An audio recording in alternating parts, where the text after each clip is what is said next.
Taste the Daily.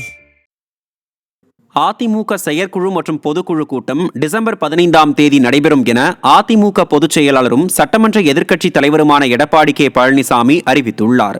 இதுகுறித்து அவர் வெளியிட்டுள்ள அறிக்கையில், கழக சட்ட விதிகளின்படி வரும் டிசம்பர் 15ஆம் தேதி காலை 10 மணிக்கு சென்னை வானகரத்தில் உள்ள ஸ்ரீவாரு வெங்கடாஜலபதி பேலஸில் அதிமுக செயற்குழு மற்றும் பொதுக்குழு கூட்டம் கழக அவைத்தலைவர் தமிழ்மகன் உசேன் தலைமையில் நடைபெறும் என அறிவித்துள்ளார். மேலும் இக்கூட்டத்திற்கான அழைப்பிதழ் கழக செயற்குழு, பொதுக்குழு உறுப்பினர்கள் மற்றும் சிறப்பு அழைப்பாளர்கள் அனைவருக்கும் தனித்தனியே அனுப்பி வைக்கப்படும் என குறிப்பிட்டுள்ள கழக பொதுச் செயலாளர், உறுப்பினர்கள் ஒவ்வொருவரும் தங்களுக்கு அனுப்பப்படும் அழைப்பிதழுடன் தவறாமல் வருகை தந்து கூட்டத்தில் கலந்து கொள்ளுமாறு கேட்டுக் கொண்டுள்ளார். கள்ளக்குறிச்சி மாவட்டம் உளுந்தூர்பேட்டையில் திருப்பதி தேவஸ்தானம் சார்பில் கட்டப்பட்டு வரும் ஏழுமலையான் கோயிலுக்கான அன்னதான கூடம் கட்டுவதற்கான பூமி பூஜைக்கு அதிமுக பொதுச் செயலாளரும் சட்டமன்ற எதிர்க்கட்சித் தலைவருமான எடப்பாடி கே பழனிசாமி அடிக்கல் நாட்டினார்.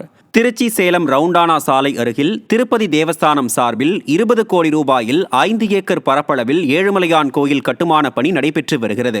இந்த கோயிலில் 2 கோடி மதிப்பில் அன்னதான கூடம் கட்ட பூமி பூஜை செய்யப்பட்டது.